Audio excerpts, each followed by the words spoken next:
जय श्री राम, हर हर महादेव। सभी को Jai Hind everyone. Welcome back to the channel. This is Palak Mishra and today we are gonna discuss Macbeth, a tragic play written by William Shakespeare. ठीक है, तो पहले हम क्या करेंगे, हम कैरेक्टर्स को डिस्क्राइब करेंगे। ठीक है, उसके बाद कुछ इंपॉर्टेंट सीन्स को पर्टिकुलरली पढ़ेंगे कि आखिर वो है क्या, क्योंकि जिस चीज़ के बारे में ज़्यादा पूछा जाता है मैं आपको वो बताऊंगी, साथ ही साथ उस पूरी स्टोरी का अच्छे तरीके से डीप में समरी बताऊंगी। Okay, so without wasting any time let's get started. So main characters की ही हम देखो, कैरेक्टर की लिस्ट में बहुत सारे लोग हैं, है ना, जैसे रॉस, लेनेक्स और एंगस, एंड जो भी अटेंडेंट होते हैं जैसे लेडी मैकबेथ का attendant and so many thing, तो उनका हम लोग नाम डिस्क्राइब नहीं कर रहे हैं। जो मेन कैरेक्टर हैं जो बार बार स्टोरी में दिखेंगे उनको डिस्क्राइब करेंगे हम। तो चलिए शुरू करते हैं।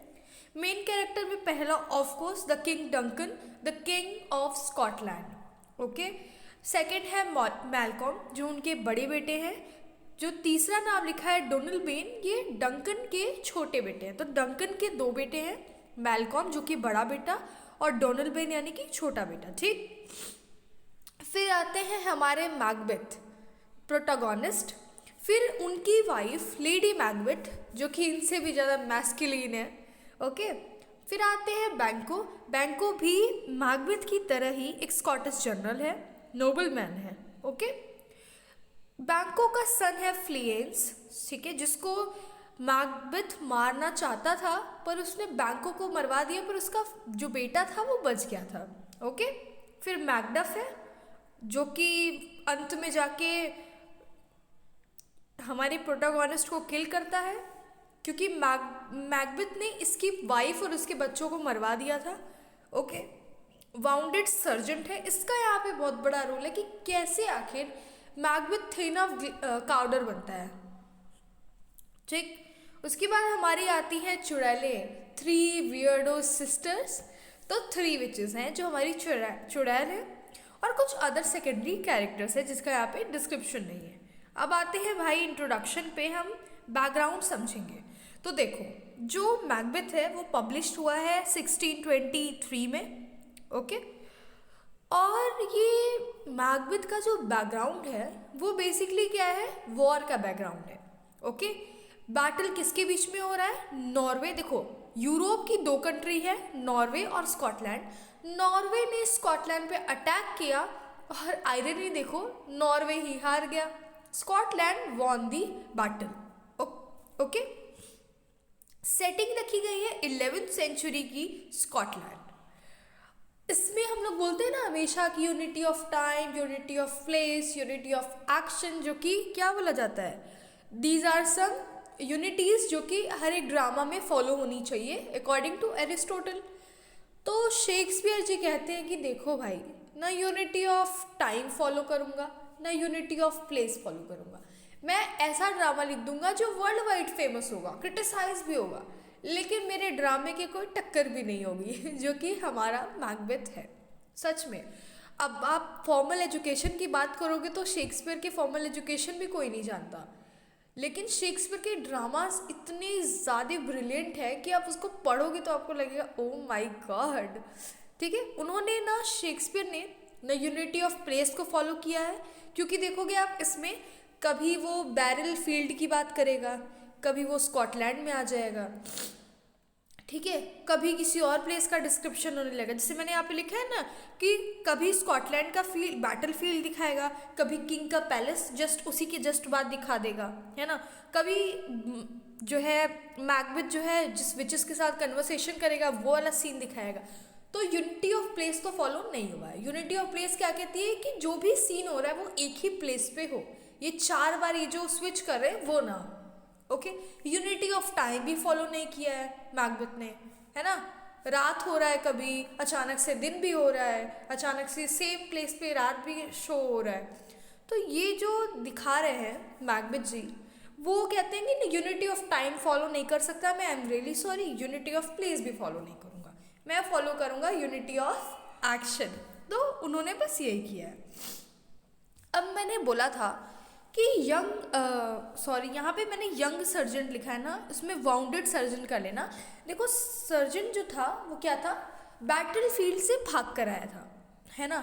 और उसने क्या किया था, मैकबेथ की और बैंको की तारीफ तो की थी, लेकिन मैकबेथ की उसने जो तारीफ की थी बढ़ा चढ़ा के, ओ माय गॉड, समझ रहे हो। वो क्या किया, वो चुपके से बैटल फील्ड से निकल गया, घायल था ये सर्जेंट, और जाके डंकन के पास पहुंचा। डंकन बोले कि मुझे बैटल फील्ड की फटाफट खबरें दो, है ना, एकदम उन्हें ताज़ा ताज़ा खबर चाहिए थी डंकन को। तो उन्होंने बताया, अरे सर मैकबेथ और बैंको क्या लड़ रहे हैं सर, समझ रहे हो। वो कह रहे, अरे सर मैकबेथ तो, ओ माय गॉड, मैकबेथ तो ऐसा लग रहा है, ऐसा लग रहा है दुश्मनों का गला काट के उसने तो गोलगाथा रिवर तैयार कर दी है दूसरी। अब मैं आपको बताती हूँ कि जो गोलगाथा रिवर है वो क्या है, खून की नदी जिसे बोलते हैं। ऐसा माना जाता है, ये एक मिथ है जो भी है, कि गोलगाथा रिवर ऐसी रिवर है जो खून की नदी है। वो कहता है young I mean bounded surgeon, अरे सर मैकबेथ तो दुश्मनों का ऐसा गला काट रहा है जैसे कि लग रहा है खून की नदियाँ तैयार हो जा रही हैं, गोलगाथा रिवर दूसरी तैयार हो गई। फिर यंग वाउंडेड सर्जन बोलता है, अरे सर मैकबेथ तो ऐसा लग रहा है कि वो बेलोना का ब्राइड ग्रूम है, यानी बेलोना का दूल्हा है। अब आप बताओ, दूल्हा है तो बेलोना कौन है। देखो जो बेलोना है वो ग्रीक की गॉडेस ऑफ वॉर है ना। तो जो वॉर की गॉडेस है बेलोना, उनका ग्रूम लग रहा है, समझ रहे हो। बेलोना इज ब्राइड एंड वो ग्रूम लग रहा है, मतलब इतना वो शक्तिशाली बहादुर है, ऐसा लग रहा है कि वो जो ग्रीक की गॉडेस है, गॉडेस ऑफ वॉर, उनका ग्रूम लग रहा है, बिल्कुल उसके टक्कर का, ठीक है। उन्होंने ऐसा बोल दिया। और जब वो बैटल फील्ड की बातें बताता है तो वो ये भी कहता है कि सर देखिए, दोनों तरीके से जो जंग है वो इतनी कड़ाके की जंग है, और कौन सा पहलू ज़्यादा मजबूत है ये नहीं कहा जा सकता। या इतना तो उसने तारीफ किया ही था मैकबेथ की, ठीक। तो किंग तो फूले हो गए एकदम कि ओ माय गॉड, मेरे स्कॉटिश जनरल जो है इतना मेहनत कर रहा है, मैकबेथ इतना ज़्यादा लड़ रहा है, इतना अच्छे से परफॉर्म कर रहा है बैटल फील्ड में हमारे लिए, तो वो बहुत खुश हो जाते हैं, ठीक। किंग तो इधर खुश है। फिर वो बताता है, वो कंपेयर करता है बैटल फील्ड में जो नॉर्वे एंड स्कॉटलैंड है, उन दोनों जो भी बोलते हैं ना लड़ रहे हैं, जो वीर लड़ रहे हैं दोनों साइड से, वो ऐसा लग रहा है कि दो प्लेयर जो है, आई मीन दो स्विमर जो है, वो स्विमिंग पूल में तैर रहे हैं और दोनों ही एकदम सेम स्पीड में चल रहे हैं और एकदम टायर्ड हो गए हैं। वो ऐसा डिस्क्राइब करता है, जैसे अब आप मान लो आप और मैं बिल्कुल सेम सेम हो, जब हम नदी में उतरे और हम तैरने के लिए जा रहे हैं तो बहुत थक गए हैं, कोई भी जीत नहीं पा रहा है, अभी हम दोनों सेम सेम पोजीशन पे हैं और दोनों बहुत ज़्यादा टायर्ड हैं, एग्जॉस्ट हैं। वो इस तरीके से बैटल फील्ड का कंडीशन भी डिस्क्राइब करता है, ठीक। आपको मैं काम की बातें सारी बता रही हूँ, जो जो इम्पोर्टेंट चीज़ें हैं। चलो ये हो गया। अब जो विचेस हैं हमारी, तो 3 चुड़ैले हैं, उनकी प्रोफेसी क्या थी, उन्होंने क्या बताया था मैकबेथ को कि देखो मैकबेथ, तुम बनोगे द थेन ऑफ काउडर, ये एक पोजीशन होती है, ठीक है। अभी मैकबेथ एक स्कॉटिश जनरल है, नॉर्मल सी बात है, द किंग के आर्मी का एक मेंबर है, ठीक। बैंको भी वही है। फिर कहती है मैकबेथ, फिर तुम बनोगे द थेन ऑफ ग्लेमिस। मैकबेथ कहता है ओ, और फिर वो कहता है अब तुम बनोगे द किंग ऑफ स्कॉटलैंड, यानी पहले वो कहती है कि तुम थेन ऑफ काउडर बनोगे, फिर तुम बन जाओगे thane of Glamis and then the king of Scotland. Macbeth को उसकी बातों पर यकीन नहीं होता है, ठीक। वो कन्फ्यूजन ही कन्फ्यूजन में होता है। तो बैंको कहता है कि अच्छा, तो मेरे बारे में भी कुछ बता दो। तो कहता है, ब्रिचेस कहती है कि देखो बैंको, तुम तो नहीं, तुम्हारा बेटा बनेगा मैकबेथ के बाद द किंग ऑफ स्कॉटलैंड। इतने पे इन दोनों का कन्वर्सेशन विचेस से हो जाता है। ये बस मैं बैकग्राउंड तैयार कर रही हूँ, मैं शुरुआत से आपको बताती हूँ कि क्या क्या चीज़ें हुई। अब आपको सब कुछ समझ में आ गया होगा, आई होप, ठीक है। अब हम कहानी को आगे बढ़ाएं। चलो इम्पॉर्टेंट सीन पे नहीं, इधर ही रखते हैं, फिर जब हम इम्पॉर्टेंट चीज़ें डिस्कस करेंगे तो बातें करेंगे, ओके। तो बेसिकली होता क्या है कि बैटल फील्ड में लड़ाई हो रही होती है, नॉर्वे वर्सेस स्कॉटलैंड, ओके। और बहुत ही ईमानदारी से मैकबेथ और बैंको दोनों ही लड़ रहे होते हैं और नॉर्वे को हरा देते हैं। ठीक है, स्कॉटलैंड जीत जाता है, नॉर्वे हार जाते हैं। राजा बहुत ही ज़्यादा खुश होते हैं। वाउंडेड सर्जन जो है वो जाके राजा को बहुत ज़्यादा तारीफ करता है मैकबेथ की। और उसके बाद मैकबेथ और बैंको एग्जॉस्ट होकर बैटलफील्ड से वापस आ रहे थे। ठीक, वापस आ रहे थे तो उन्होंने देखा, बैंको ने देखा कि कोई 3 वियर्डो सिस्टर्स वहाँ पे खड़ी हैं जो नॉर्मल इंसान की तरह तो नहीं दिख रही हैं, है ना, बहुत ही अजीब सी हैं। और वो क्या कहते हैं, वो जाती है धीरे धीरे उसके पास और फिर वो लोग क्या बोलते हैं, आपस में बातें कर रहे होते हैं। विचेस आपस में बात कर रही होती है कि हम दोबारा कब मिलेंगे, है ना, where do we meet in the thunder light, और इन कुछ ऐसा कन्वर्सेशन था उन लोगों का। ठीक है, तो जब बैंको और मैकबेथ उसके क्लोज पहुंचते हैं, जो हमारी विचेस हैं, तो वो क्या कहती है, वो मैकबेथ को बताती है कि वो एक डायलॉग भी बोलती है, fair is foul, foul is fair, hover through the fog and the filthy air. इसका मतलब समझा देती हूँ। बेसिकली ये बहुत बार पूछा जाता है, that is why fair is foul and foul is fair, hover through the fog and the filthy air. ठीक है, विचेस कहती है कि जो वर्ल्ड तुम्हारे लिए अच्छा है वो मेरे लिए अच्छा नहीं है, और वाइस वर्सा। यानी कि अगर आपको कोई गंदी जगह पे बैठा दे, बहुत ही ग्लूमी एटमॉस्फेयर हो, बिल्कुल अच्छा मतलब प्लेस ना हो, एकदम गंदा फॉग और गंदा एयर, पॉल्यूटेड एयर हो, तो आप रह पाओगे नहीं। लेकिन विचेस वहाँ अच्छे से सर्वाइव कर लेंगी क्योंकि उनके लिए वो परफेक्ट प्लेस है। तो वो यही कहती हैं कि जो तुम्हारे लिए अच्छा है वो हमारे लिए खराब है, और जो हमारे लिए खराब है वो तुम्हारे लिए अच्छा है। ठीक है, तो वो कहती है कि हमारी दुनिया बिल्कुल अपोजिट है। ये उसका एक डायलॉग है। फिर double double toilet trouble, fire burn and cauldron bubble, ऐसा करके वो कुछ डायलॉग्स वगैरह बोलती है। और आप मेनली देखोगे विचेस की जो भी इस तरीके के डायलॉग्स है वो राइमिंग में है ना। एल्दो शेक्सपियर यूज ब्लैंक वर्ड्स, वो कहीं भी राइम यूज़ नहीं करते हैं, लेकिन उनकी कन्वर्सेशन थोड़ी सी राइमिंग है। जैसे आपको नहीं बोला जाता है कि कौन सा वो डायलॉग था, हाँ, आबरा का डाबरा गिली गिली छू, तो वो क्या है, ये एक तरीके का मंत्र है। वैसे ही जो 3 विचेस है वो भी आपस में कुछ ना कुछ ऐसी ही बातें कर रही होती हैं, तो हम कह सकते हैं। फिर वो जो है मैकबेथ से बोलती है कि मैकबेथ तुम बनोगे the thane of Cawdor. Macbeth कहता है, अपने मन में सोचता है अच्छा ठीक है। फिर वो कहती है, फिर मैकबेथ तुम बनोगे द थेन ऑफ ग्लेमिस, है ना, और फिर कहोगे then the king of Scotland. क्योंकि मैकबेथ के अंदर बहुत ही ज़्यादा एम्बिशन था, और उसकी वाइफ लेडी मैकबेथ उसके अंदर भी उससे भी ज़्यादा एम्बिशन था, है ना। तो मैकबेथ क्या करता है, वो चीज़ें सुन लेता है बट उस पर बिलीव नहीं करता। फिर बैंको भी पूछता है कि अच्छा मैकबेथ को तुम बता रही हो, तुम मेरे बारे में बता दो। तो 3 विचेस कहती हैं कि तुम तो नहीं बैंको, तुम्हारा बेटा बनेगा मैकबेथ के बाद किंग ऑफ स्कॉटलैंड। इन दोनों की कन्वर्सेशन एंड हो जाती है और फिर 3 विचेस वहां से चली जाती है। मैकबेथ और बैंको साथ में किंग के पैलेस में आते हैं। ठीक है, डंकन के पास वो आते हैं। डंकन उनको देखते हैं, डंकन पहले तो गले लगाते हैं और गले लगा के मैकबेथ को कहते हैं द थेन ऑफ काउडर। अब समझ लो, राजा ने घोषित कर दिया है कि मैकबेथ आज से तुम हो थेन ऑफ काउडर।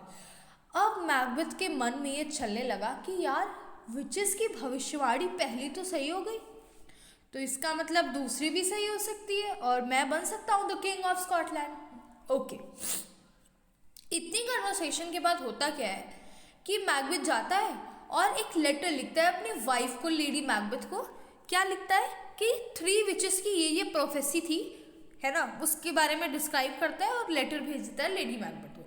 लेडी मैकबेथ उस लेटर को देख के, और एक तो पहली बार काउडर बन चुका है, लेडी मैकबेथ का दिमाग चलने लगता है। वो कहती है कि तो तुम बनोगे the thane of the king of Scotland and I will be the queen of Scotland, Lady Macbeth. तो वो चालू हो जाती है सोचना कि मैं बनूंगी रानी स्कॉटलैंड की। ओके, उसी के बाद जो डंकन है वो डिस्क्राइब कर देते हैं कि देखो भाई, मैं मैकबेथ तुम्हारे पैलेस में एक रात गुजारने आ रहा हूँ। यानी डंकन कहते हैं कि मैं तुम्हारे पैलेस में आ रहा हूँ एक नाइट के लिए और मॉर्निंग में चला जाऊंगा। ओके, तो अब लेडी मैकबेथ पागल सी हो जाती है। वो सोचती है कि ये मौका, गोल्डन चांस, मैं इस यहाँ से जाने नहीं दूंगी, इसको तो ख़राब नहीं होने दूंगी। तो बेसिकली होता क्या है ना कि जब डंकन आते हैं तो मैकबेथ बहुत सारे ऐसे डायलॉग्स बोलता है किंग को कि आपकी वजह से मैं इस पोजीशन पे हूँ, मतलब नहीं होता है मक्खन लगाना, वो करता है, डंकन से बोलता है। और तभी डंकन के पास ये न्यूज़ आती है कि जो थेन ऑफ ग्लेमिस है वो गद्दार निकल जाता है। यानी वो नॉर्वे का सपोर्ट कर रहा होता है, किंग को धोखा दे रहा होता है। और तभी डंकन एक डायलॉग बोलते हैं, there is no art to find the mind construction on the face, he is a true gentleman whom I believe and absolute trust। Basically ये एक बहुत ही इम्पॉर्टेंट फिलोसॉफिकल लाइन है। दुखी होकर जब ये डंकन कहते हैं, इसका मतलब है कि दुनिया में ऐसी कोई आर्ट नहीं है जो किसी के चेहरे को देख के किसी के मन में क्या चल रहा है ये पहचान ले। जो थेन ऑफ ग्लेमिस था वो धोखा दे दिया किंग को, वो नॉर्वे का सपोर्ट कर रहा था, वो तो गद्दार निकला। और किंग उसको एक जेंटलमैन समझता था, उस पर ट्रस्ट करता था। समझ में आया? ओके, तो अब आप सोचो, बहुत ही रास्ता साफ हो गया। The thane of Cawdor Macbeth thane of Glamis बन गया यहाँ पे। अब तो सेकंड जो है प्रोफेसी भी सही हो गई। अब तो भाई लेडी मैकबेथ पागल हो गई, मैकबेथ भी अंदर ही अंदर खुश हो रहा है। तो क्या होता है, जब राजा उसके पैलेस में आते हैं तो मैकबेथ कहता है कि मैं अपनी वाइफ को, आप आए हो इस बात का खुद ही, मतलब मैं उसे खुद ये न्यूज़ देना चाहता हूँ कि डंकन हमारे पैलेस में आ रहा है। और जाता है वो लेडी मैकबेथ से, जैसे ही मिलता है तो लेडी मैकबेथ उसको अपनी पूरी प्लान बताती है कि आज तो किंग वापस कभी नहीं जा पाएगा, है ना, है ना। वो कहती है कि हम डंकन को मर्डर कर देंगे और फिर तुम बन जाओगे द किंग ऑफ स्कॉटलैंड और मैं बनूंगी द क्वीन ऑफ स्कॉटलैंड। देखो, मैकबेथ को राजा तो बनना था, लेकिन डंकन के मर्डर के लिए उसके हाथ कांप रहे थे, वो तैयार नहीं हो रहा था। और लेडी मैकबेथ बहुत अच्छे से जानती थी कि ये जो मेरा पति है, इसके कान में मैं जहर भरूंगी तो ही ये कुछ कर पाएगा, अदरवाइज ये तो नहीं करने वाला, है ना। यानी वो जानती थी कि ये मैकबेथ की बस की चीज़ें तो है नहीं। और वो इतनी एग्जॉस्ट हो गई थी एक टाइम के बाद कि वो खुद कह दी थी कि ये अगर ये नहीं करेगा मर्डर डंकन की तो मैं खुद से कर लूँगी। और वो पूरा रेडी रखती है कि जैसे ही उसकी बॉडीगार्ड जो है, उसके बॉडीगार्ड को ये वाइन पिला देगी, उसके बाद डंकन को सोते हुए मार देगी और फिर जो है इन लोगों के ऊपर इल्ज़ाम आ जाएगा, बॉडीगार्ड्स के ऊपर, कि इन्होंने ही मारा है या फिर ऐसा कुछ कर देंगे। वो जब ये सब सुनता है तो पहली बात उसको तो ये सब पसंद ही नहीं आता है ना। वो कहता है कि अरे ये कैसे हो गया, वो मानता ही नहीं है। अब लेडी मैकबेथ चालू है भाई, इसके दिमाग में कुछ ना कुछ डाल रही है, उसके ऊपर बोल रही है, उसकी मर्दानगी पे सवाल उठा रही है कि तुम मैकबेथ, तुम्हें ये करना ही पड़ेगा, है ना। तो ये जो कंडीशन थी मैकबेथ की, ये एक इंटरनल कन्फ्लिक्ट पैदा कर रही है। खुद से ही बातें करता है कि किंग ने, मतलब जो है कैसे वो किंग को मार दे। और एक टाइम में क्या होता है कि लेडी मैकबेथ से कहती है कि मैं किंग को मार दूं, लेकिन वो सोता हुआ जो किंग है वो मेरे फादर जैसा लग रहा है, इसलिए मैं नहीं मार सकती डंकन को। यानी लेडी मैकबेथ के भी हाथ कांप रहे हैं। जब वो जाती है, देखती है उसको सोते हुए, तो ऐसा लगता है कि ये तो उसके फादर सो रहे हैं, और लेडी मैकबेथ पीछे हो जाती है इस चीज़ को। और वो बार बार मैकबेथ को तैयार करती है कि तुम ही मर्डर करो ताकि तुम बन सको द किंग ऑफ स्कॉटलैंड, समझ रहे हो। तो इस तरीके का वो काम करती है। बहुत सारी चीज़ें वो लेडी मैकबेथ को उकसाने के लिए करती हैं कि बी द सर्पेंट, तुम्हारा जो फेस है, your face my thane is I think a place where man, ऐसे करके एक लंबा 4 लाइन का डायलॉग है जिसमें वो कहती है but be the serpent under it. वो कहती है कि तुम्हारा जो चेहरा है वो बहुत ही मासूम है, पर तुम्हें क्या बनना है, सांप बनना है, द सर्पेंट बनो, सांप बनो। इस तरीके की वो चीज़ें करती है। और मैकबेथ एग्जॉस्ट हो जाता है, उसकी बातों से बहुत ही चिड़चिड़ा सा जाता है और फिर वो भी कह देता है कि तुम लेडी मैकबेथ, तुम सिर्फ और सिर्फ एक मेल बच्चे को पैदा करना है ना। देखो लेडी मैकबेथ का क्या होता है ना, लेडी मैकबेथ का एक बच्चा भी होता है पर लेडी मैकबेथ उसको मार देती है, समझ में आया।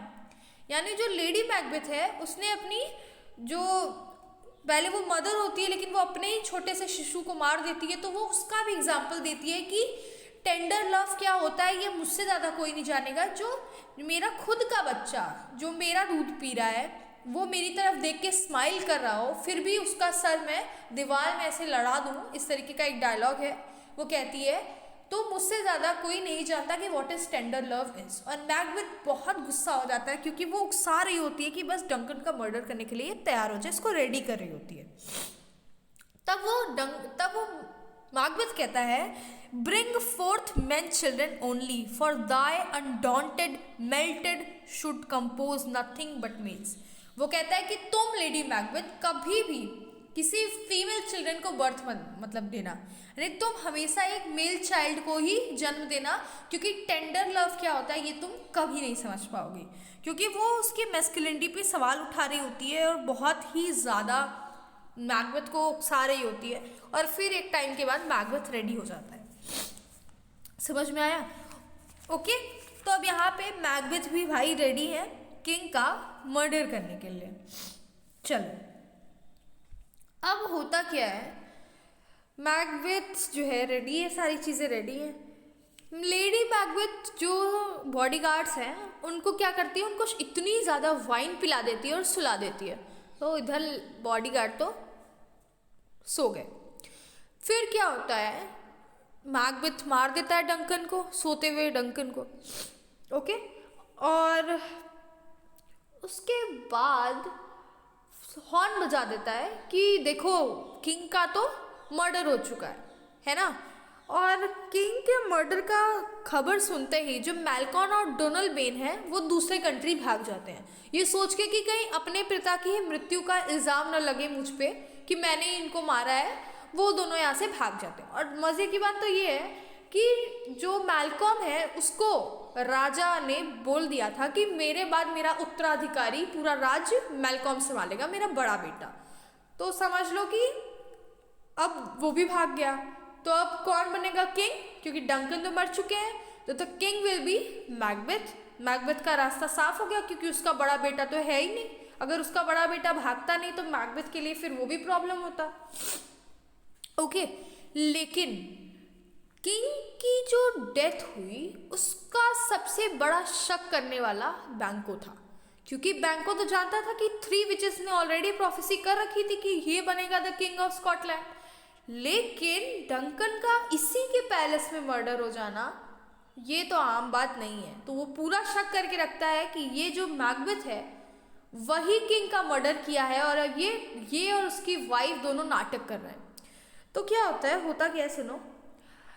मैकबेथ को समझ में आ जाता है कि बैंको ही मेरा अभी सबसे बड़ा दुश्मन है। ओके, तो अब क्या होता है, मैकबेथ राजा बन जाता है और राजा बनने के बाद वो पार्टी थ्रो करता है और वो कहता है कि जो भी इस पार्टी में नहीं आएगा, वो बेसिकली पार्टी इसलिए थ्रो करता है क्योंकि वो राजा बन गया होता है, तो बहुत ही राजशाही दावत के लिए सबको बुलाता है। तो राजशाही दावत पर बैंको नहीं आता, तो वो समझ जाता है कि जो नहीं आया वही मेरा सबसे बड़ा दुश्मन है, तभी बैंको नहीं आया और इससे मुझे खतरा हो सकता है। ठीक है, तो बेसिकली होता क्या है ना कि जब डंकन की डेथ हो जाती है और सबको वो बुला लेता है कि देखो डंकन तो मारे गए, तो जो मैकबेथ है वो जो बॉडीगार्ड्स होते हैं उनको भी मार देता है ताकि कोई उनसे पूछ ना सके कि तुम्हारे साथ क्या क्या हुआ। वो बता देते हैं अरे हमने तो शराब पी ली फिर हम सो गए, हमें तो कुछ पता ही नहीं। तो वो अपना मुंह बंद रखे इसलिए वो हमेशा के लिए उसका मुंह बंद कर देता है। तो सोचो मैकबेथ ने कितने सारे डेथ किए, उनके बॉडीगार्ड को मारा, डंकन को मारा। फिर जब देखा मैकबेथ ने कि ये बैंको तो मेरे लिए परेशानी हो सकता है और बैंको का बेटा बनेगा मेरे बाद द किंग ऑफ स्कॉटलैंड, तो एक काम करते हैं बैंको और फ्लिएंस दोनों को मरवा देते हैं। तो ये भेज देता है बैंको को मरवाने के लिए, बैंको की डेथ करा देता है, तो ये 3 लोगों को मार देता है, लेकिन उसका बेटा जो फ्लिएंस होता है वो बच के निकल जाता है। ठीक है, अब तो भाई मैकबेथ जो रखा रहता है दावत, उसमें होता क्या है कि जो मैकबेथ की सीट होती है उस पे मैकबेथ को दिख जाता है बैंको का भूत। यानी वो दिखता है कि मैकबेथ की सीट पे बैंको बैठा हुआ है, बैंको तो मर चुका है और ये बात सिर्फ और सिर्फ मैकबेथ को पता है, बाकी किसी को पता नहीं। मैकबेथ पागल सा हो जाता है, वो तो एकदम आउट ऑफ कंट्रोल देख के उसको, उस भूत को देख के इतना डर जाता है और पागलों की तरह बिहेव करने लगता है। पूरे वहाँ पे बैठे राजशाही दावत में आए हुए लोग एकदम मैकबेथ को देख के शॉक हो जाते हैं। और सबसे ज़्यादा बड़ी बात यह है कि बैंको का डेथ हो जाने के बाद अगर बैंको का भूत सिर्फ इसी को दिखाई पड़ रहा है, दैट मीन्स सारी की सारी प्रजा हेट करने लगती है मैकबेथ को और उस पर शक भी हो जाता है कि किंग का मर्डर, बैंको की डेथ, ये सब कुछ का प्लानिंग प्लॉटिंग मैकबेथ ने किया है। नफरत करने लगते हैं लोग लेडी मैकबेथ और मैकबेथ से, पूरी प्रजा उथल पुथल मची होती है। एंड उस सीन को संभालने के लिए लेडी मैकबेथ आती है और बोलती है कि ये जो किंग है उनकी अभी थोड़ी तबीयत खराब है, ये पार्टी कभी और थ्रो करेंगे, आप लोग यहाँ से जा सकते हैं, और पूरा सिचुएशन संभाल लेती है लेडी मैकबेथ। ओके, तो फिर इसके बाद होता क्या है ना कि जो मैकडफ है, अब मैकडफ भी नहीं आया होता है, तो जो मैकबेथ होता है वो मैकडफ को भी मरवा देता है। मैकडफ को मरवाने के लिए भेजता है और उसकी फैमिली को मरवा देता है। तो मैकडफ तो नहीं मिलता, लेकिन उसकी फैमिली, उसकी वाइफ और उसके इनोसेंट बच्चे दोनों ही मर जाते हैं। और मैकबेथ को ये बात, मैकडफ के बाद जब पता चलती है तो मैकडफ फूट फूट कर रोता है और उस दिन कसम खाता है कि मैकबेथ मैं तुम्हारा मर्डर करके अपनी फैमिली का बदला लूँगा। ओके, तो बेसिकली होता क्या है, मैकडफ दूसरे कंट्री जाता है और वहाँ पे मैकबेथ के खिलाफ एक आर्मी सेट कर रहा होता है, पूरी आर्मी लेकर अब वो अटैक करने वाला होता है इसके ऊपर। और होता क्या है कि वहाँ पे मैल्कॉम जो डंगन का बड़ा बेटा है उसके साथ मिलके मैकडफ पूरा प्लान बनाता है, एक आर्मी सेटअप कर रहा होता है कि अब मैं मैकबेथ का मर्डर करूँगा। ठीक है, ओके।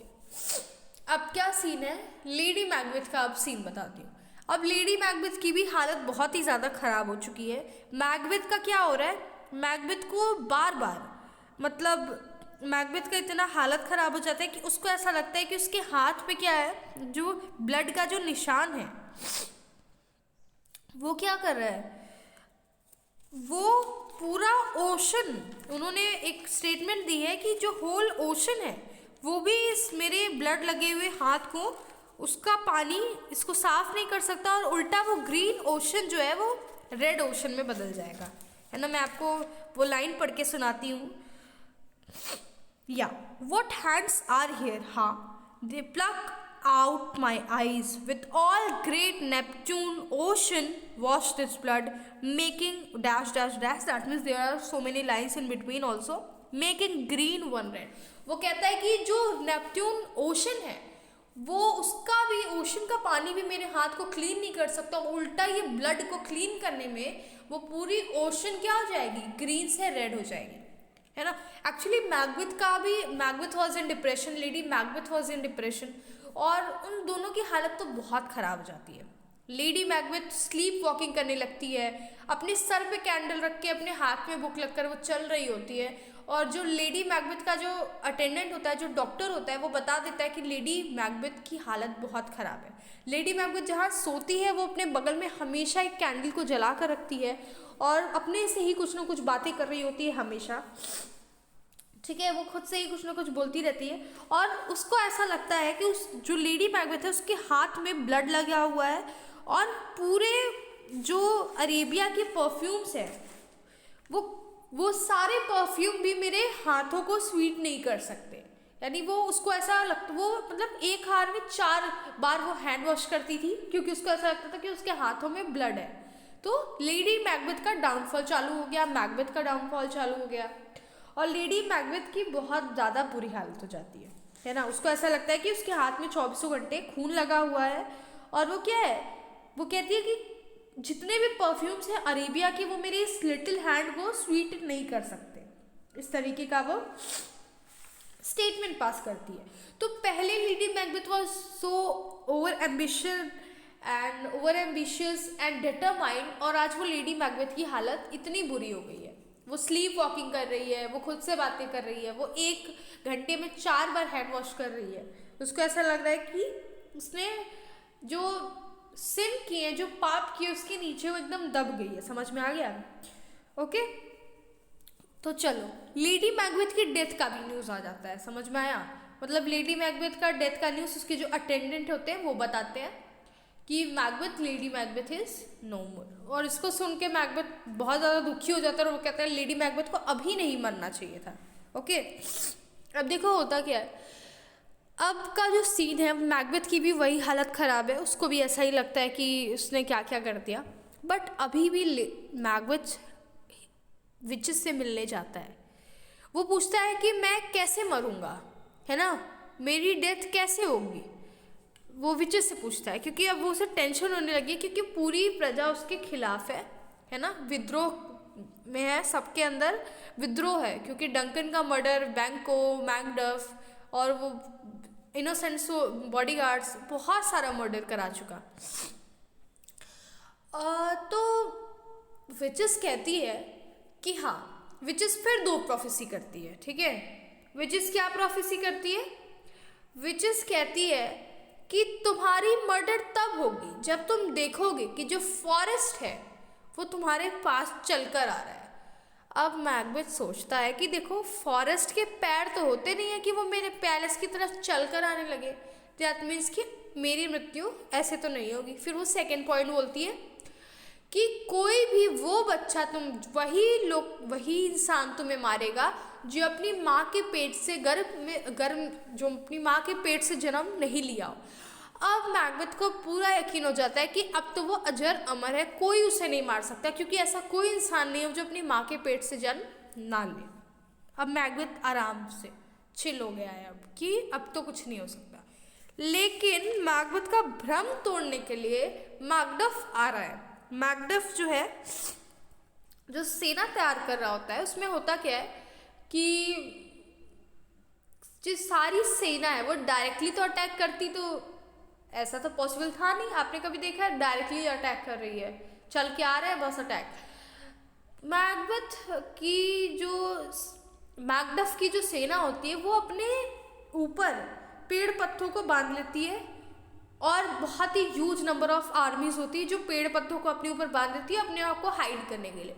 और उसको देख के, पैलेस में से देख के ऐसा लग रहा होता है कि जो फॉरेस्ट है वो जो है मैकबेथ के पैलेस के करीब आ रहा है। फिर भी देखता है मैकबेथ और कहता है कोई बात नहीं, मर नहीं सकता मैं। दूसरा, जब मैकडफ जो है आ जाता है उसके सामने और फिर मैकबेथ को बताता है कि मैं तुम्हारा भ्रम तोड़ने के लिए आया हूँ, क्योंकि मैं तुम्हें किल करूँगा। और मैकबेथ तो जानता है कि भाई ऐसा हो नहीं सकता। तो मैकडफ उसे बताता है कि मैं अपने माँ के जो गर्भ से समय से पहले सिजेरियन बच्चा, समझते हो, ऑपरेशन से जो भी होते हैं, तो वो कहता है मैं अपने माँ के गर्भ से समय से पहले आया हूँ और मैं ही तुम्हारा मर्डर करूँगा। और तब मैकबेथ को पता चलता है कि ओह, अब तो मेरी मृत्यु निश्चित है। और उसके बाद मैकडफ अपनी फैमिली का बदला, किंग डंकन का बदला और उन सभी इनोसेंट पीपल का बदला मैकडफ लेके मैकबेथ को किल कर देता है। और ये जो है ख़त्म हो जाती है ड्रामा। ठीक है, तो अब हम कुछ इंपॉर्टेंट सीन को डिस्कस करेंगे। देखो, बिगनिंग जो सीन था ना वो इल ओमेन था, यानी अपशगुन दिखाया गया। जैसे हम बोलते हैं ना कि अपशगुन होने वाला है, तो किस तरीके का क्लाइमेट दिखाता है। If you have ever watched any serial, movie, तो उसमें क्या दिखाता है? ग्लूमी एटमॉस्फेयर है, डार्क एटमॉस्फेयर है, बिजली चमक रही है तर तर तर तर तर तर, है ना और बहुत ही ज़्यादा तेज़ हवाएं चल रही हैं। इस तरीके का जब सीन दिखाते हैं तो वो इल ओमेन है, यानी कि अपशगुन दिखा रहा है। तो शुरुआती में दिखा दिया था thunder, lightning and gloomy atmosphere में बंजर ज़मीन पे विचेस उससे मिलती है। अब कुछ इंपॉर्टेंट सीन, जैसे मैंने बताया जो बैंक्वेट सीन था जिसमें बैंकों का भूत दिखाई देता है राजशाही दावत में। बैंक्वेट का मतलब होता है राजशाही दावत, ठीक है। फिर सेकेंड है डैगर सीन। ये बेसिकली होता क्या है ना, डंकन के मर्डर से पहले जब मैकबेथ के माइंड में इंटरनल कन्फ्लिक्ट चल रहा होता है तो मैकबेथ का इमेजिनेशन ये होता है, मैकबेथ देखता है कि उसके सामने एक चाकू है है ना, जिसका जो होल्ड करने वाला है वो उसकी तरफ है और जो नाइफ का जो पॉइंटेड हिस्सा है वो डंकन की तरफ है जहाँ वो सो रहे होते हैं। तो वो उसको देख कर कहता है कि हियर द डैगर, रुको मैं वो लाइन पढ़ के बता देती हूँ ताकि आपको समझ में आ जाए, क्योंकि dagger scene is very important. तो the lines are, is this dagger which I see before me the handle towards my hand, come let me clutch thee, I have thee not, and yet I see the still। तो ये basically जो dagger है वो Macbeth की तरफ दिखाता है, ऐसा दिखाता है कि आओ मुझे पकड़ो, एंड डंकन की तरफ वो किल करने के लिए ऐसा उसके सामने ऐसा इमेजिन करता है। तो ये रियलिटी नहीं होती, ये बस उसका इमेजिनेशन होता है, वो खड़े खड़े सोचता है, वो इतनी कन्फ्लिक्ट में होता है, इंटरनल वर्सेस एक्सटर्नल कन्फ्लिक्ट देखने को मिलता है उसको, कि एक्सटर्नली तो उसकी लेडी मैकबेथ जो भी बोल रही है और इंटरनल कन्फ्लिक्ट चल रहा है। एक तरफ ये सोच रहा है डंकन को कैसे मारूं, दूसरी तरफ उसका एम्बिशन है जो कह रहा है राजा बनना है तुम्हें राजा। तो ये सीन होता है डैगर सीन। अब उससे भी बहुत इंपॉर्टेंट पॉटर सीन, इसको पता है, इसको डिस्क्राइब जब मैं करूंगी आप याद रखना है, इसको बहुत ही ज़्यादा इंपॉर्टेंट है। दैट इज़ वाई मैंने डिसाइड किया कि पहले स्टोरी बताऊंगी, समरी बताऊंगी, फिर इंपॉर्टेंट सीन्स को डिस्कस करेंगे, क्योंकि in the middle many people I have seen ना they use to skip the video, क्योंकि वो स्किप कर करके देखना पसंद करते हैं। बहुत आदत होती है ना हम लोगों की कि हम जल्दी ख़त्म कर लें, क्योंकि टाइम बहुत कम होता है, पढ़ते ही इतने लेट में। तो मैं जानती हूँ आप लोगों को स्टूडेंट्स ठीक है, मुझे पता है, आई एम ऑल्सो स्टूडेंट, तो I know that how to I used to study when I have no time, तो I used to watch the video at very fast mode, right? But आपको कुछ चीज़ें समझनी पड़ती है फॉर, अगर आप लिटरेचर के स्टूडेंट हो आपको कुछ भी पूछा जा सकता है ना, you are not studying just to gain the marks, आपको वो नॉलेज चाहिए ताकि आप कहीं भी बताओ वो चीज़ तो बंदा कहे कि वाह क्रिटिकल उसका एनालिसिस देखो। तो मैं भी आपको पॉटर सीन का क्रिटिकल एनालिसिस बताऊंगी, ओके? तो ये एक्ट 2 सीन 3 में आप लोगों को देखने को मिलेगा कि porter scene is a dramatic irony. ये एक ड्रामेटिक आयरनी है जिसमें वो क्या देखने को मिलता है कि जो स्कॉटलैंड है वो एक नर्क में बदल गया है। The Scotland is converted into a hello. And Potter का मतलब मैं आपको बता देती हूँ, पॉटर वो सर्वेंट होता है मैकबेथ के घर का, जो कि जिससे कोई विजिटर आया है तो गेट खोलते हैं और फिर गेट बंद करते हैं, वो काम पॉटर करता है, ठीक है? जो पॉटर होता है, ये जो दरवाज़ा खोलने और बंद करने वाला जो काम करने वाला जो सर्वेंट है, वो बेसिकली बहुत ही थका हुआ है, एकदम पी के दारू, एकदम क्या बोलूँ अब मैं, हैंगओवर हो चुका है उसको। एंड वो इमेजिन कर रहा है कि वो एक पॉटर है हेल का। वो कहता है कि ये जो गेट है, ये जो मैकबेथ का जो पैलेस है जिसके यहाँ वो काम कर रहा है, जो सर्वेंट है, वो ये मैकबेथ का पैलेस नहीं, ये नर्क का दरवाज़ा है जिसको मैं खोल रहा हूँ और बंद कर रहा हूँ। एंड मैं सर्वेंट हूँ नर्क का दरवाज़ा खोलने और बंद करने वाला, है ना? The porter to gate of hell, वो ये इमेजिन करता है क्योंकि वो इतनी ज़्यादा दारू पी रखा होता है, एकदम टायर्ड होता है और एकदम थका हुआ होता है। दैट इज़ वाई वो बहुत सी चीज़ें इमेजिन करता है। तो वो क्या इमेजिन करता है पता है? वो इमेजिन करता है कि वो 3 डिफरेंट पापी लोगों को हेल के अंदर इंटर करते हुए देख रहा है। पहला फार्मर, दूसरा वेकेटर, ठीक है, इक्यूवोकेटर, एंड तीसरा टेलर। अब मैं आपको बताती हूँ कि ये कैसे तीनों पापी हैं और क्यों ये इंटर कर रहे हैं। सो जो फार्मर है ना, वो क्या करता है, वो ग्रेन्स का होर्डिंग करता है इस होप से कि अभी नहीं बेचूंगा, जब प्राइस बढ़ जाएगी, ठीक है, तब बेचूंगा। और जब प्राइस डिक्रीज हो जाती है तो ये रियलाइज़ करता है कि ये तो पूरी तरीके से बर्बाद हो गया है और ख़ुद को टांग लेता है, यानी कि फांसी पे चढ़ा देता है। तो बेसिकली होता क्या है ना, फार्मर्स क्या करते हैं, फार्मर है जो कि ट्राई करता है पैसे बनाने का बाय होर्डिंग हिज ग्रेन। अपने ग्रेन को क्या करता है, वो होल्ड कर देता है इस आशा से कि जब प्राइस इंक्रीज होगी तो मैं बेच के पैसा कमा लूँगा। पर रियलिटी में होता क्या है, प्राइस उसकी वैल्यू घट जाती है और ये उसको बहुत ज़्यादा परेशान कर देता है, उसको फाइनेंशियली बर्बाद कर देता है और एट द एंड फार्मर क्या करता है, अपने आप को फांसी पे चढ़ा देता है। तो पहला वो बंदा सिन में ये उसका पाप है और एंटर कर रहा है वो हेल में। दूसरा वो दिख रहा है इक्यूवोकेटर। इक्यूवोकेटर क्या है, there is a link here with witches and their equivocation, and he committed treason but tries to get himself out of it by telling half truth. So basically ये जो है वो लोगों को आधा आधा सच बताता था, और वो क्या करता था, so basically what he used to do is he is committed treason but he tries to get out himself by telling the half, तो वो अपने आप को उस चीज़ से बाहर निकालना चाहता है आधी सच बता के, तो ये भी एक पाप के कैटेगरी में आता है और ये भी हेल के अंदर इंटर कर रहा है. Third one is English tailor. तो वो टेलर क्या करता है, who has been condemned for stealing by making clothes with less material than he charges for. यानी जैसे आप एक टेलर हो, आप मटेरियल कम लगा रहे हो और चार्ज ज़्यादा कर रहे हो, तो ये भी पाप है. तो जितने भी ये तीन पापी हैं उनका ये हेल में इनके दरवाज़ा खुल रहा है पॉटर, और ये लोग हेल में इंटर कर रहे हैं.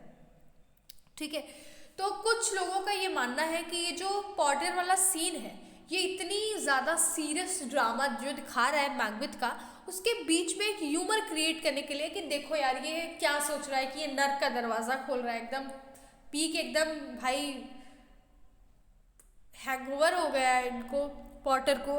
और बस ये कुछ लोग मानते हैं कि ये क्या है, ये इसलिए दिखाया है मैकबेथ ने ताकि एक ह्यूमर क्रिएट हो सके इतनी सीरियस चीज़ों के बीच में, है ना. कुछ लोगों का ये मानना है. ओके, सो फंक्शन क्या है पॉटर का. So basically Shakespeare could be normalising Macbeth crime by putting his action aside. देखो आप, मैं आपको रियलिटी बताती हूँ इस चीज़ की, कि जो फार्मर जो खुद को जो है फांसी पे चढ़ा लेता है ना, वो क्या है, Shakespeare himself, he was Shakespeare. वो शेक्सपियर एक टाइम पे खुद भी ग्रेन्स की होर्डिंग करता था, और in the time of shortage, ठीक है, वो भी वेट करता था. शेक्सपियर एक टाइम पे ग्रेन की होर्डिंग करता था और वेट करता था कि जब प्राइस बढ़ेगा तो मैं ऐसा करूँगा. तो वो शेक्सपियर दिखा रहा है, farmer symbolify the Shakespeare. Second जो इक्विवेकेटर है, widely believe to be the father Garnet अब जीसुइट प्रीस्ट. तो जो इक्विवेकेटर है वो क्या, एक प्रीस्ट है जिसने खुद को क्या कर दिया था, हैंग कर दिया था, for his role in gunpowder plot, the Catholic plot to kill James the first shortly before Macbeth was written, है ना. तो ये दूसरा सीन जो है equivocator. And the third one is English tailor and the French hose. तो जो ये इंग्लिश टेलर था जो कम कपड़े लगाता था और ज़्यादा चार्जेस मांगता था, है ना, तो उसको क्या बोला जा रहा है कि it refers to changing fashion of time way French hose became so tight fitting that's why skipping of material would have been notice immediately, therefore he was a sinner, he is cheating to his customers, है ना. तो ये function क्या था इसमें, ये जो scenes थी उसमें कहीं ना कहीं Macbeth I mean Shakespeare Macbeth की जो भी पाप है उसको जनरलाइज कर रहा हूँ, मे बी नॉर्मलाइज कर रहा हूँ कि अरे देख लो ये तीन तरह के पाप है and Macbeth was also one of it. कुछ लोगों का ये मानना है. कुछ लोग कहते हैं कि ये जो मैकबेथ का जो एक्शन है don't seem big in the scale as they seem cowardly and low murdering old man when he slept in his bed. तो कहीं ना कहीं कोई ये शो भी कर रहा है कि मैकबेथ का जो एक्शन था वो इतना बड़ा भी नहीं है, because he was only murdering the old man who slept on his bed, that is Duncan. ठीक. और कोई ये बोल रहा है कि देखो इसमें जो मैकडफ और पॉटर का जो कन्वर्सेशन दिखा रहा है वो कहीं ना कहीं शो कर रहा है कि कैसे जो मैकबेथ का जो वाइस और ग्रीड है उसको शो करे. जैसे बेसिकली क्या होता है ना कि जो पॉटर होता है वो मैकडफ से भी बात कर रहा होता है और वो कन्वर्सेशन में ये सारी चीज़ें बोलता है कि कैसे एक अल्कोहल एक मैन को मतलब इनकरेज करती है टू वांट सेक्स, बट रोक भी देती है उसको परफॉर्म करने से. तो इस तरीके की वो सेंटेंसेस को वो बातचीत में अपने बोलता है मैकडफ के साथ. तो basically there are so many people who used to translate the porter scene in different ways, है ना. काफ़ी लोग कहते हैं कि ये बस मनोरंजन के लिए है, काफ़ी लोग कहते हैं कि नहीं उसके पीछे एक हिस्ट्री बिहाइंड है कि वो मैकबेथ खुद है, वो उसको जनरलाइज कर रहा है, उसके सिंस को इक्वेट कर रहा है कि देखो सब सेम है ना. Shakespeare is using the Potter scene to underline his message about importance of fate and status quo. Okay और कहीं ना कहीं आप ये भी देखोगे जो पॉटर की जो स्पीच है उसमें होप दिखाई दे रहा है, representation of ordinary people and is looking for the future, है ना. Here's knocking indeed. If a man were a porter of hell gate, he should not all turning the key. And there are so many lines in between, dash, dash, dash, and on and on. I pray you, remember the porter. So there is a hope in between, okay? Okay. Macbeth, देखो जो Potter का जो scene है उसमें दिखाता है कि जितने भी पापी लोग हैं उन सबको हेल में जाना पड़ रहा है. तो कहीं ना कहीं ये भी सिंबलाइज कर रहा है कि जो मैकबेथ भी एक सिनर है, पापी है, और वो क्या करेगा, उसकी भी डेथ तय है और उसके लिए भी हेल का गेट ऐसे ही खुलेगा. इस सब सीन को जनरलाइज करके डिफरेंट पार्ट्स में डिवाइड किया जा सकता है. कुछ का ये मानना है कि ये फनी है, कुछ लोग ये समझते हैं कि नहीं, मैकबेथ तो इसको जनरलाइज कर रहे हैं कि यार ये तो जैसे मैकबेथ है उसने क्राइम किया, वैसे ही बहुत सारे ऐसे दुनिया में है जो क्राइम करते रहते हैं. और कहीं ना कहीं ये भी एट द एंड शो कर रहा है कि जो पापी हैं वो डेथ के बाद हेल गेट में इंटर कर रहे हैं और वो हेल के अंदर जा रहे हैं. Okay, so these are the important Potter scene also. I have completed Macbeth. So this video is completed. मैंने जो भी सीन समझाए हैं आई होप आपको समझ में आया होगा. देखो जो मेरे हिसाब से जितने मेजर चीज़ें बार बार पूछी जाती है मैंने सबरी समझाया, मैंने डिस्क्राइब किया कैरेक्टर्स को. सो आई होप आपको समझ में आ गया होगा. So thank you so much guys for watching this video and please give me your feedback. अगर आपको लगता है कि कुछ गलत है तो मैं उसे सुधार करूँगी. आपको लगता है कि कुछ चीज़ों में मेरी टीचिंग स्टाइल में कुछ चेंज करना है, मैं डेफिनेटली इस पर ध्यान दूँगी. I love to read your comments if you love this video. Thank you so much guys. Keep supporting, keep loving. Jai Hind, जय श्री राम.